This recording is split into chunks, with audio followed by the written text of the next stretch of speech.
Your palms together. When you feel steady and comfortable, gently close your eyes. We will chant the Mangalacharan together. Yastyakva rupamadhyam prabhavati jagato anekadhanugrahaya prakshina kleshara shira vishama vishadharo anekavaktra subhogi सर्वज्ञानप्रसूतिर्भुजगपरिकरा प्रीतये यस्य नित्यम् देवो हि शः सौम्या सितविमलतनुर्योगदो योगयुक्तः ॐ शान्ति शान्ति शान्ति. Gently bow your head down. Bring yourself to the class. Prepare yourself for the session. Whenever you're ready, gently lift your head up. Open your eyes. External eyes. Namaste. We will continue with our yesterday's discussion on different types of Vairagya. Yesterday we discussed in Vairagya 3 types of Vairagyas. What were those Vairagya? Go on.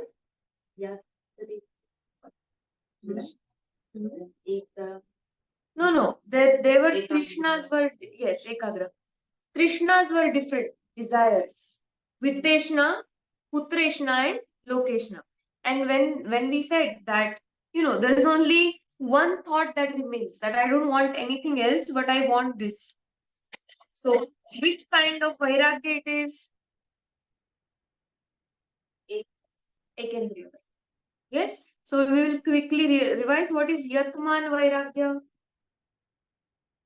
And there's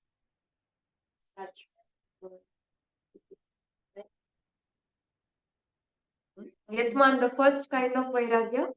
When you begin practice, we said that when we are in Abhyas or practice, Vairagya naturally starts.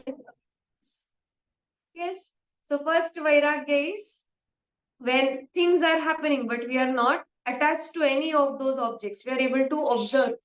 Yes, that there is no attachment. The mind is able to help you continue in your practice. The second, what happens in the second? You are able to evaluate how many vrittis still remain. You are able to observe. You have started observing your own mind. And third we said is Ekagra. Yes. What happens in this kind of Vairagya? Ekendriya. The mind is Ekagra towards one object. Mind is concentrated towards just that one. Everything else I don't want, but I just want that one thing. I want to be a sadhak, but I want to be a sadhak who is known across the world. Very slight difference in the both. Sadhak is excellent. Great. But what kind of desire is there? Location. Want to be. So that one something which remains. Nice. Ekendriya Vairagya. There. Now, this Sutra talks about Vashikara Sangya Vairagya. What is Vashikara Sangya? It's the fourth kind of Vairagyam known as mastery over these 3. We discussed about Vashikara Sangya yesterday. Vashikara meaning was mastery. So when we are above these 3, the fourth kind of Vairagya is Vashikara Sangya Vairagya. After having attained mastery over these 3. And how are these Vairagya we discussed? They are not only related to the objects outside, but a seeker feels freedom even from one's own actions. Is not looking for fruit for even one's own actions. And at the same time, says Praptasya Prapti. I am so happy. I have everything I want. How does the seeker start feeling from within? I have reached where I had to reach. I have everything right now. This knowledge, I have this with me. I have everything. I don't need anything from the external. This state of mind is developed. Now we will chant Sutra number 16 one more time. Tatparam Purusha Khyatir Vaitrushnyam Tatpuram Tatparam Purusha Khyatir Vaitrushnyam. Let's see the commentary. दृष्टानुश्रविक विषय दोषार्दशी विरक्ति पुरुष दर्शनाभ्यामसात् तच्छुद्दित प्रविवेकाप्यायित बुद्धिर्गुणोभ्यो व्यक्त अव्यक्त धर्मकेभ्यो विरक्ति इति. So first line is saying what we just discussed, that there is virakti, there is no attraction towards things which are seen, and even in the practice of yoga, if there is any siddhi, a seeker is not bothered about. Taddayam vairagyam tatra yaduttaram taja jnana prasada matram. So taduttara, the later one, yes, we see jnana prasada, the knowledge itself is making this person, this seeker, feel very, very sufficient. Yasyodaya pratyudit khyatirev manyate praptam prapniyam. I have been where I have to, I have received what I have to. Shinaha shetaya vyaha kleshaha chinnaha slishtaparva bhavasankramaha yasya avichedaja janitva mriyate mrutvacha jayate. And with this, even the clinging to life is gone. So there is no fear of death. Not only there is virakti with things which are outside and things which are yet to come, but there is freedom even from the most important clinging that the mind has. What is that? Clinging to life. May I live for long years. May death never meet me. So such thought is also dropped. Seeker is unbothered. There is no thought of death, or there is no thought of clinging to life. Says, I am complete. In this moment also, if there comes a time where death meets me, I am complete where I am. There is nothing to be fulfilled. So along with these other viraktis or dispassion, what is naturally developed? Virakti towards life and death. Does it mean the yogi has become a very sad person? There is joy, there is belonging, there is happiness, but this understanding that this is constantly changing and it is temporary. This is there. So even if the yogi is experiencing something good, is not attached to it. That is the state of mind. Just connect with what we have discussed and then we progress.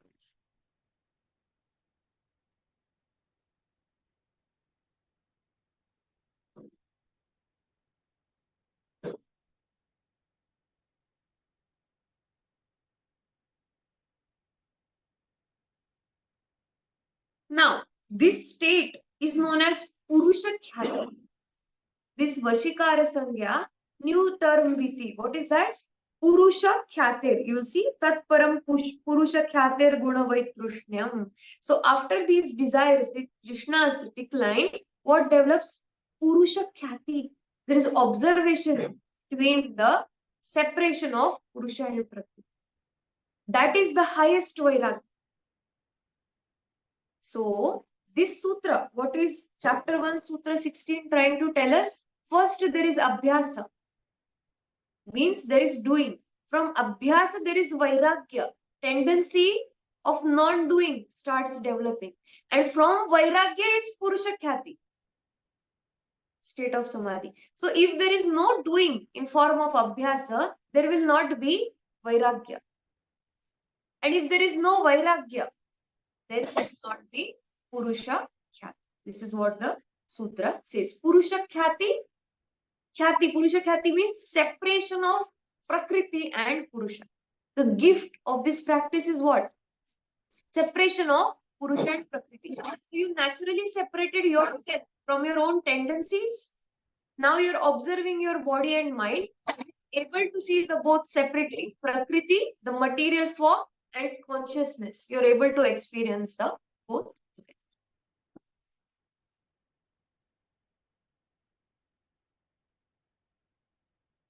So just write a commentary, just in English, write in your notebook. Without Vairagya, Moksha, Purusha Khyati, liberation is not possible.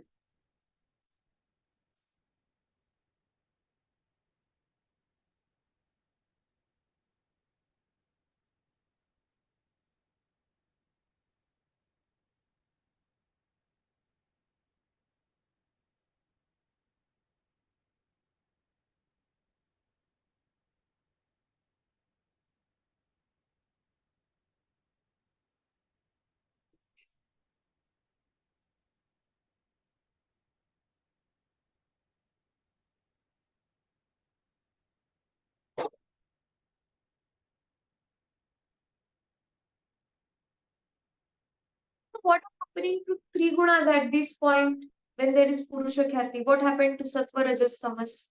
Sattva, Rajas, Tamas will always be there. But these Sattva, Rajas, Tamas are not expressed, they are not manifesting. So from Sattva is the highest. Rajas and Tamas remains. Tamas remains in the light sleep that the seeker takes. And Rajas remains only in the breath, the activity of inhalation and exhalation. So very less of Tamas, very less of Rajas. Sattva is there more, and Sattva only has taken, Sattva has become the vehicle of moving towards Purusha Khyati. Absolute clarity of.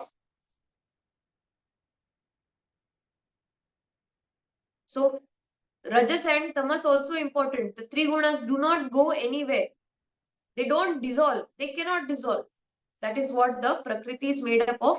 But they stop acting, which means they are in their very reduced form, in very, very small and reduced form. There is dominance of the Sattva Guna.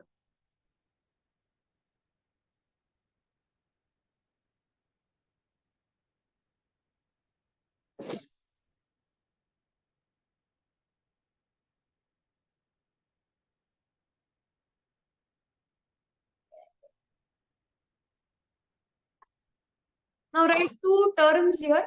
Para Vairagya, P-A-R-A, Para Vairagya, and Apara Vairagya, Para Vairagya.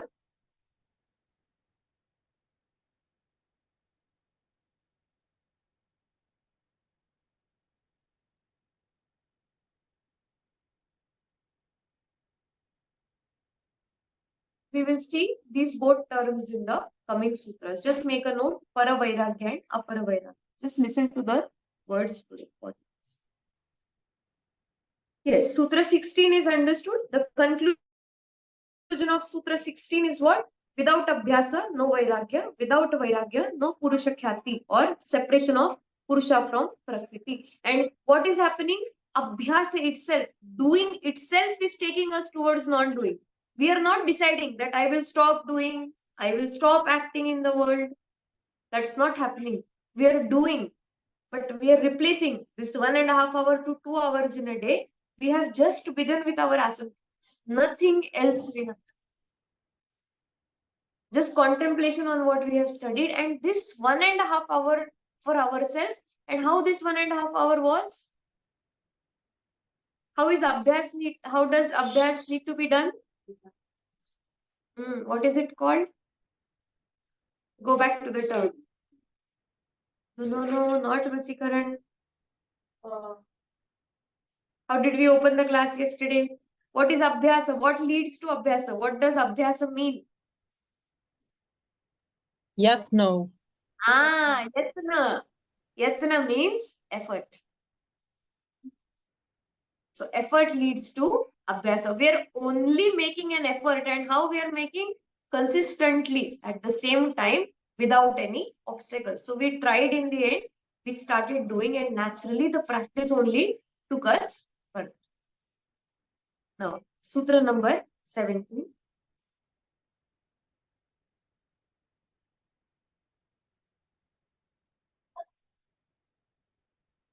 Now, this sutra, before this, there is a bhashyam, means a question asked by other students. It says, Atha upayadvaina niruddha chitta vruttehe katham uchyate samprajyatah samadhiriti.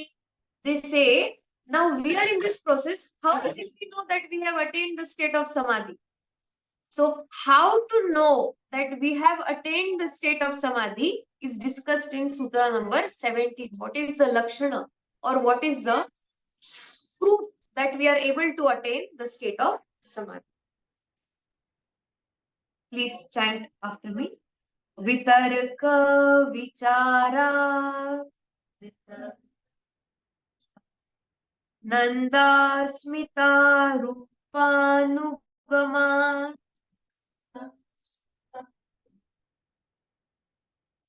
संप्रज्ञातः वितर्क विचार आनंद अस्मिता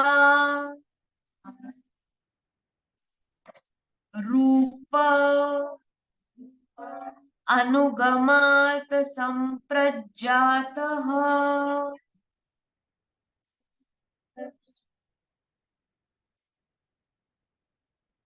Now we discussed, we had written two words, samprajat and asamprajat samadhi. Yes, and para and apara vairagya. We will discuss now what happens. Now this sutra says if it is samprajat, which means with the seed, how do you know that it is the state of samadhi? And asamprajat, the company. Vitarkashchittasya alambane sthula abhogah Sukshmo vicharah. We will just take this one sutra for today. Yes, there are a lot many firecrackers and celebration of Diwali. If you are not able to hear, just raise your hand. I will again. Vitarka chittasya alambane sthula abhogah sukshmo vicharah आनंदो हृदयादः एकात्मिका संविद अस्मिता तत्र प्रथमश्च्युत अष्टाध्यानुगतः समाधिः सवितर्कः द्वितीयो वितर्क विकलः सविचारः तृतीयो विचार विकलः सानन्दः चतुर्थस्त द्विकालो अस्मिता मात्र इति सर्वे एत सालंबना समाधयः.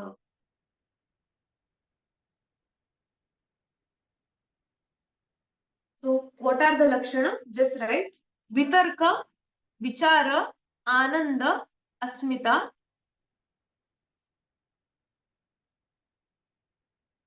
What is Vitarka? Reasoning, questioning, Vichara.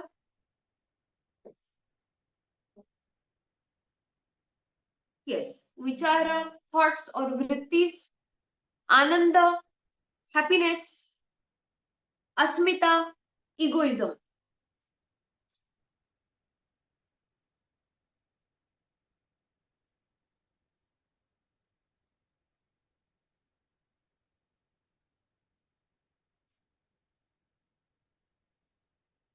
So in Vitarka, first lakshana or first sign of samadhi is any object that we see, we don't understand it at the gross level. We try to understand its subtle presence, the role of that object, not related to us, but otherwise generally. Any object we come in contact, we are not interested in how that object looks, what it talks about, what it is doing. We are simply understanding the role of this object presently, what is being performed. So, Vitarka, from gross, you start understanding the subtle roles of everything and everybody around you.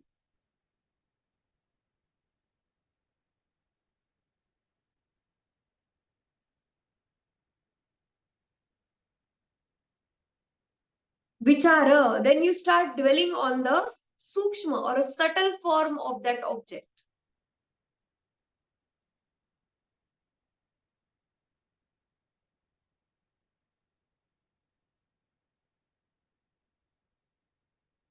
Third, since you understand the subtle role of that object, you start feeling very happy from inside. You start feeling very, very happy because you're not understanding objects in the world at their gross level. You're looking at them as roles, different roles being performed. And what is the state of mind? Ananda, Sukshma Bhog.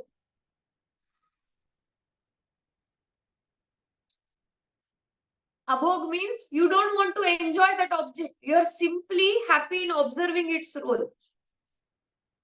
You don't want it to do something for you. You don't want to do something for it. But you have 100% understanding of every object that comes in front of you.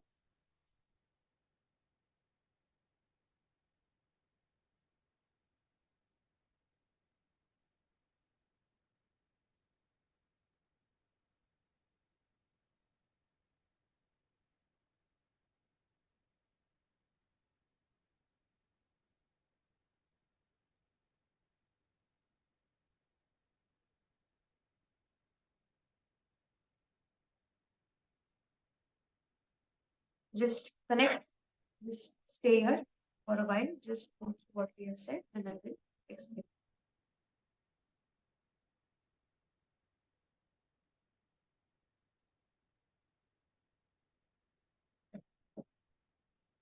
We will just take one for it today. Shabda, Artha, Jnana, Vikalpa. Just write these 4 words. Shabda, Shabda. Shabda, Artha, meaning. Artha means meaning. Shabda, word. Shabda, Artha.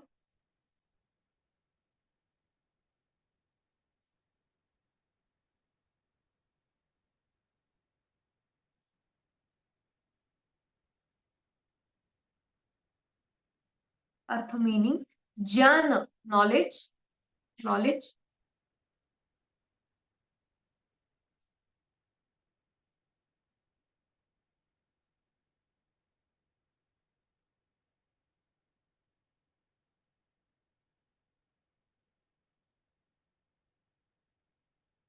And option, Vikalpa, option.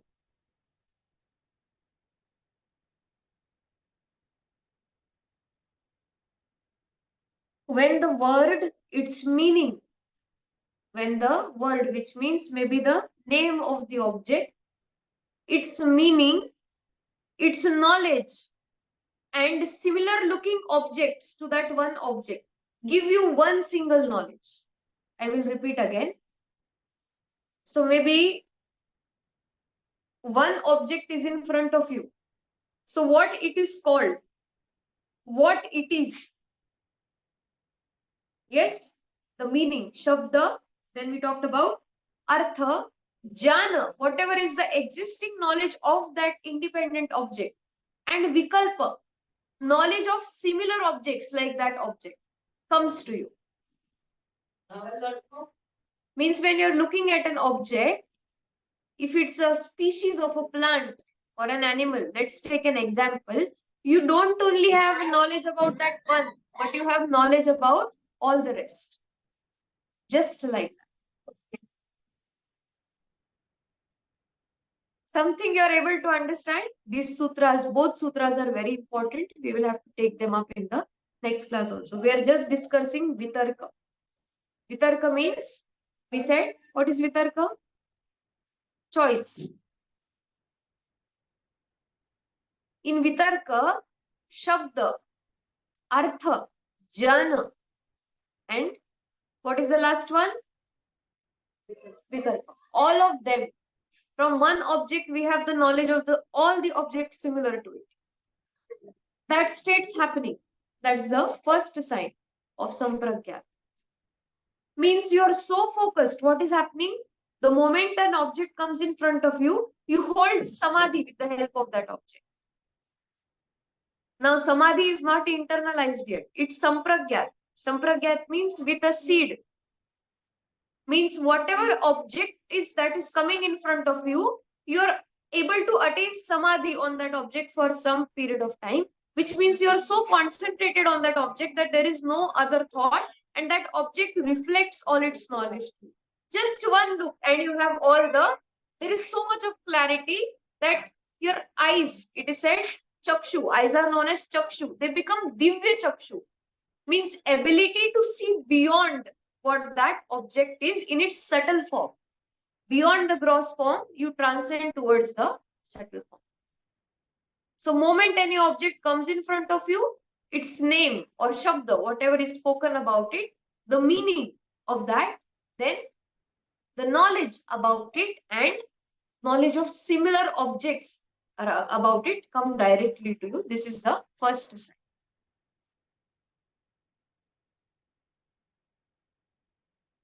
Sometimes we observe meeting someone.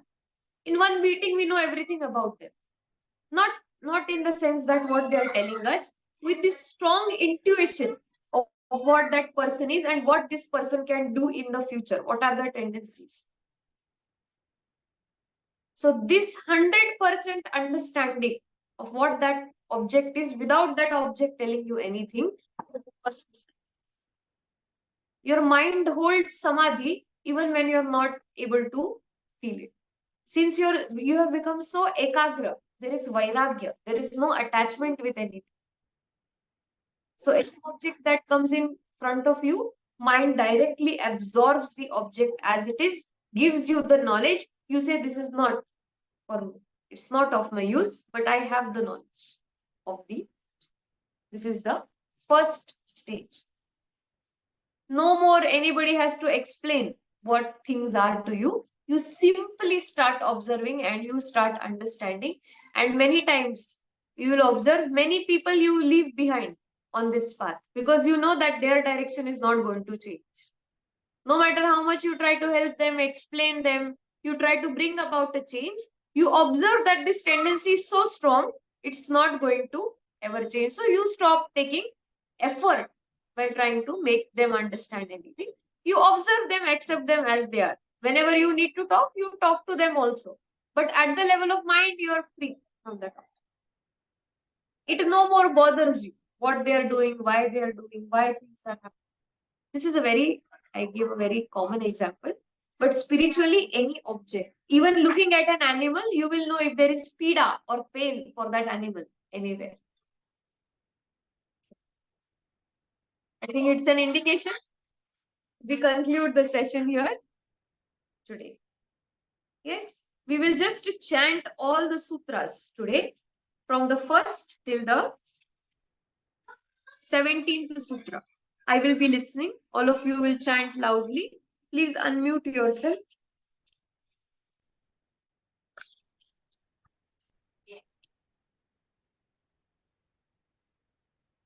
Is that? By the way, Gautama the Buddha also studied Sankhya and Yoga. And Chanakya says one who studies Sankhya and Yoga becomes very highly logical in life. Who says Chanakya? Chanakya is Kautilya, the one who wrote Arthashastra, or the most brilliant mind you could come across in. So Gautama the Buddha also studied Sankhya and Yoga, and Chanakya commented that one who studies Sankhya philosophy and Yoga philosophy, mind becomes at its best, sharpens and polishes the. All right, we can begin. Hatha yoganushasanam yogaschitta vritti nirodha tata drashtuhu svarupe avasthanam vritti sarupyam itaratra vrittaya panchataya klishta pramana viparyaya vikalpa nidra smritiyaha pratyaksha anumana agamaha pramanani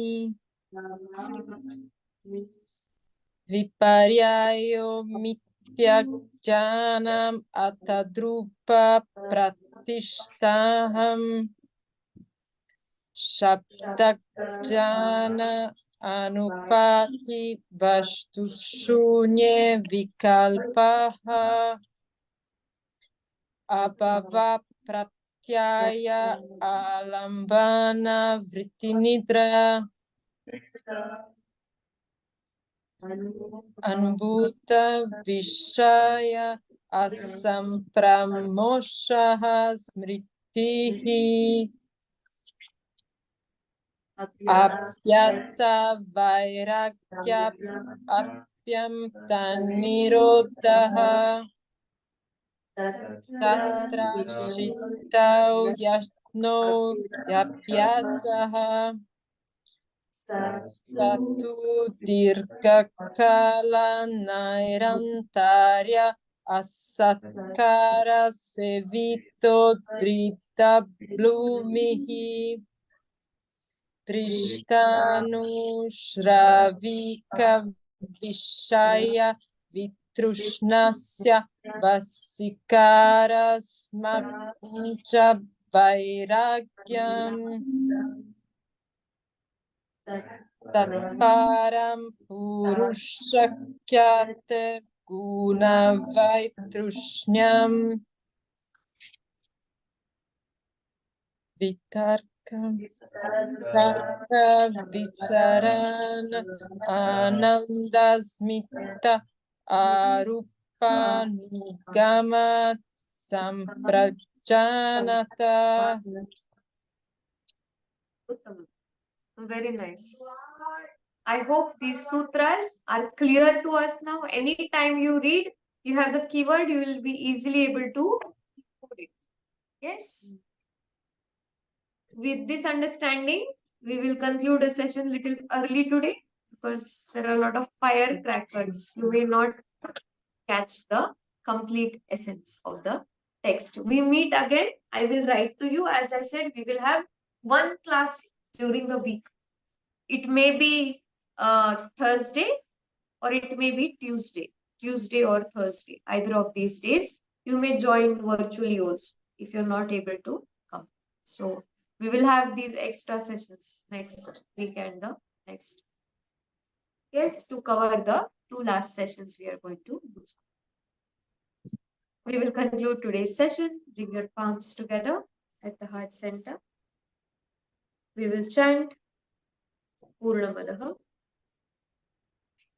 Om Purnamadam Purnamidam Purnah Purnamudachyate Purnasya Purnamadaya Purnameva Vashishyate. Om Shanti Shanti Shanti. Gently bow your head down. Feel grateful for this learning, for this practice. When you're ready, gently lift your head up, open your eyes, extend. Namaste. Thank you Namaste. for joining. We will continue to meditate on the signs that we know that we have attained the state of samadhi in the next session. Until then, please try to memorize. Thank you so much. Thank you. Happy Diwali once again.